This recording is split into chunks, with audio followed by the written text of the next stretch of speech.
আর নবী সাল্লাল্লাহু আলাইহি ওয়াসাল্লাম বলেছিলেন আজকে থেকে 1400 বছর আগে যে কিয়ামতের আগে আগে এক শ্রেণীর মেয়ে আসবে যারা কাপড় পরেও ন্যাংটা থাকবে। কাপড় পরবে কিন্তু ন্যাংটা থাকবে। নিসাউন কাসিয়াতুন আরিয়া, কাপড় পরেও তারা নগ্ন থাকবে। তিনি বলেছেন তারা নিজেরা আকৃষ্ট হবে, অন্যদেরকে আকৃষ্ট করবে। এরা জান্নাতে যাবে না, জান্নাতের কখনো গন্ধ পাবে না। আমাদের নবীজি বলেছিলেন যে দাজ্জাল, এর নাম শুনেছেন? দাজ্জাল আসবে সামনে মানুষের রূপে, অপেক্ষা করতে থাকে। তবে তার অনুসারীরা কিন্তু এখনই অ্যাক্টিভ। তিনি বলেছেন দাজ্জালের সবচেয়ে শেষ অনুসারী হবে এক শ্রেণীর মেয়ে যাদেরকে মুসলিমরা ঘরে বন্দি করে রাখতে পারবে না। বাপ ভাই স্বামী মিলে ঘরে রাখতে চাবে, তো ঘরে থাকো, পর্দায় থাকো, এরা বাঁধন ছিন্ন করে বের হয়ে চলে যাবে। এরা বের হয়নি। বিগত 100 বছরে দেখেন শহরে মেয়েদেরকে আর ঘরে রাখতে পারবেন না। উন্নতি অগ্রগতি কাঁধে কাঁধ মিলিয়ে দেশ ও জাতি গড়বো, এটা স্লোগান দেয় না? দিয়ে দিয়ে সমস্ত জায়গায় আজকে ওরা ঢুকে পড়ছে। শিক্ষাক্ষেত্রে যাবেন, আপনাকে একটা বেহায়া মেয়ের সাথে বসতে হবে সামনাসামনি।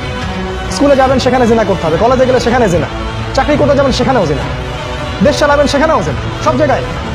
আর পর্দা তো উঠিয়ে দেওয়া হয়েছে, বলুক আর না বলুক সুকৌশলে উঠিয়ে দেওয়া হয়েছে। একটা মেয়ে যখন নিকাব পরে স্কুলে কলেজে যায়, তাকে ডেকে আনা হয়, তাকে রিমান্ডে নেওয়া হয়, তাকে জিজ্ঞাসাবাদ করা হয়, কি সমস্যা, তোমার সমস্যাটা কি, মুখ ঢেকে আসো কেন? ওদের গায়ে জ্বালা শুরু হয়ে যায় একদম।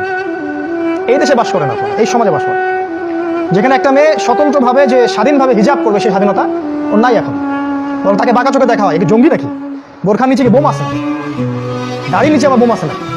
টাকের উপরে যখন একটা ছেলে কাপড় পরে, পাগড়ি পরে, জুব্বা পরে, ভয় লাগে ওদের দেখে। আগে এই ধরনের মানুষকে দেখলে মানুষ সালাম দিত, শ্রদ্ধা করতো, বাসায় ডেকে দাওয়াত করে খাওয়াইতো। এখন ভয় পায় আমাদের দেখে মানুষ।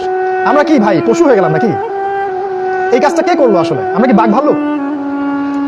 এই কাজটা করলোটাকে? এই কাজটা করেছে মিডিয়া।